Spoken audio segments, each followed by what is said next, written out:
After years of trying to draw realistically, I think I have finally stumbled upon the most perfect drawing subject of all, a crumpled up piece of paper.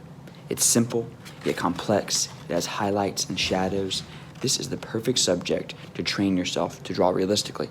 So, let's get started.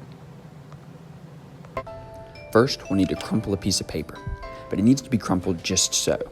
Lay the paper on the fingertips of one hand and push it down into the palm to make a little cup shape. Then crumple it just a little bit and squash. Don't overdo it or there'll be too many crumples to draw. You want it kind of half crumpled. That is a great drawing subject right there. Look at all the angles, the lines, the shapes, the details, the different highlights and shadows and the caves and folds of this piece of paper. Beautiful.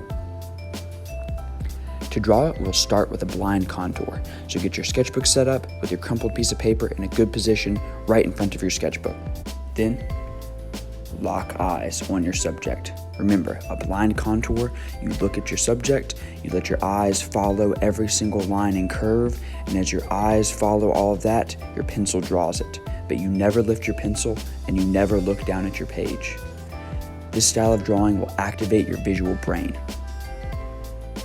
A blind contour is made up of one continuous line. Don't rush it and make sure that you draw detailed lines in every single line and angle that you see. And you should end up with a drawing that looks kind of realistic because you drew with your visual brain, not your imagination.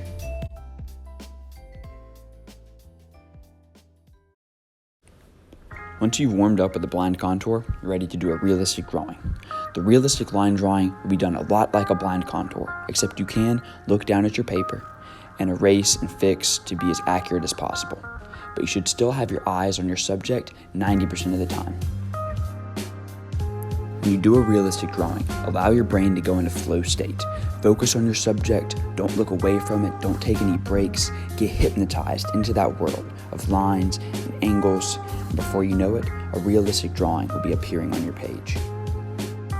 Don't get frustrated if you have to erase and fix things. That's a normal part of the process. You're not going to get every line right the first time. So if you draw a line and it's the wrong length or the wrong angle, just erase it and observe how it should be, and then see if you can draw it more accurately.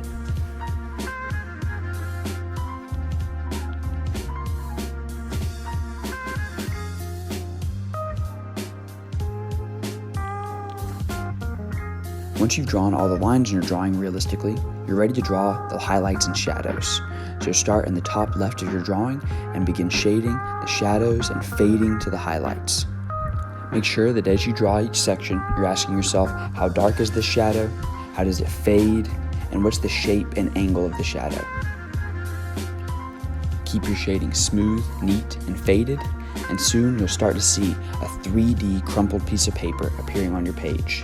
The highlights and shadows really emphasize the parts of the paper that are crumpled and deep and dark, and the parts that fold out towards the light. It'll give it a great look. Here you have a realistic drawing of a crumpled piece of paper.